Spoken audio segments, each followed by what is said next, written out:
Hey, salut tout le monde! Bienvenue sur cette nouvelle vidéo. Aujourd'hui, je vous propose de découvrir le nouveau setup des Camponotus Parius. Donc après un mois, un peu plus d'un mois, presque un mois et demi on va dire, un bon gros mois et demi, de tentatives de déménagement dans un e-building qu'elles ont boudé. Elles n'ont jamais ramené le couvain dans les galeries. Elles l'ont ramené dans l'aire de chasse, mais pas dans les galeries. Du coup, j'ai changé de tactique et vous voyez, j'ai connecté un nid en béton cellulaire que j'ai fait moi-même. Et en une nuit, la Gine avait emménagé avec le couvain. Donc ça montrait bien que finalement, c'était le nid building qui leur convenait pas, malheureusement.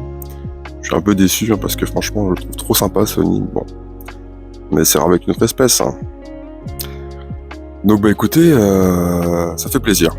Parce que cette fois-ci, ça y est, enfin, je peux les observer comme il faut. Et je vous cache pas que ça faisait un moment que ça me démangeait. Et d'ailleurs, c'était le gros souci des premiers nids que j'avais fait maison. Les galeries étaient pas assez hautes et du coup, et trop profondes aussi. Et donc du coup, il y avait une très mauvaise observation, sans parler aussi de la qualité du plexiglas qui était pas terrible.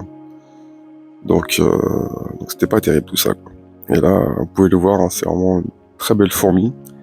Et je suis super content de pouvoir vraiment passer du temps devant le setup à les observer. Ça fait grave plaisir, quoi. Et bah, vous voyez, hein, il y a un beau couvain. L'espèce se développe bien. Bah, je pense qu'il doit y avoir un peu plus il y a une grosse centaine, hein, je pense 150 facile ouvrières, avec un beau petit couvain comme on peut le voir là. Et j'espère que ça va. D'ailleurs, j'ai cru voir des grappes 2 passer, donc je me dis que la Gine a dû recommencer à pondre. Et je pense que ça va le faire. Après, ce nid, je suis pas tout à fait sûr au niveau de l'humidité, en sachant que j'ai blindé que les chambres. J'ai pas blindé l'extérieur. J'ai fait 2 nids du même style, mais pour le coup, j'ai blindé intérieur et extérieur. Donc on va voir ce que ça va donner.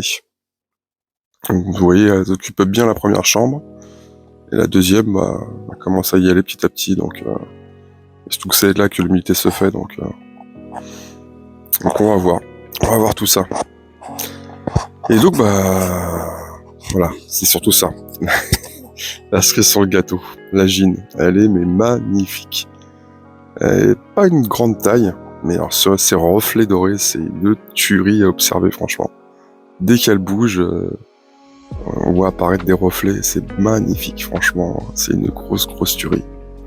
Elle est ultra stylée, je trouve franchement. Ouais, ça fait grave plaisir. Parce que du coup, bah, je les observais pas trop, hein, vu qu'on voyait pas grand chose. À moins de mettre un gros spot lumineux sur leur tronche, et c'était pas terrible, ça les faisait paniquer forcément.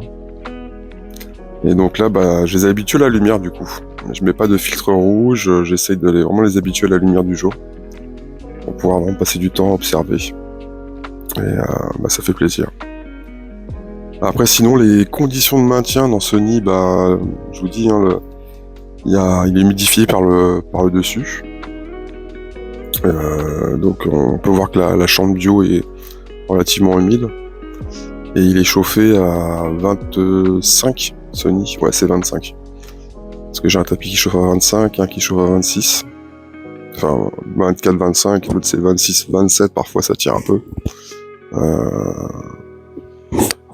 Et donc bah, ça a l'air de leur plaire. Hein. L'air de chasse aussi que j'ai connecté. Il y a de moins en moins de monde dedans, donc je me dis que bah, le nid leur plaît vraiment. Et donc du coup, bah, c'est vraiment très belle espèce, quoi. Ce petit reflet doré là, dès qu'elle bouge, c'est vraiment magnifique à observer, quoi. Donc ouais, bah, j'ai vraiment hâte qu'elle prenne complètement possession du nid, quoi, hein, dans le sens où bah, qu'il y ait une belle explosion de couvain et que ça se développe très bien, ça serait cool, quoi. Ça montrerait que bah, le nid leur convient et qu'il fait le taf. Ça serait vraiment top. Ça ferait grave plaisir. Bah écoutez, en tout cas, bah, je voulais déjà d'une vous remercier parce que j'ai vu qu'on était arrivé à 200 abonnés. Je suis super étonné. Bah merci beaucoup, merci à vous tous et à toutes de me suivre. Ça fait grave plaisir et puis ça donne de la force pour continuer. Bon, bah écoutez, je vais vous laisser sur ces belles images. Allez, prenez soin de vous et prenez soin des autres. À plus tout le monde!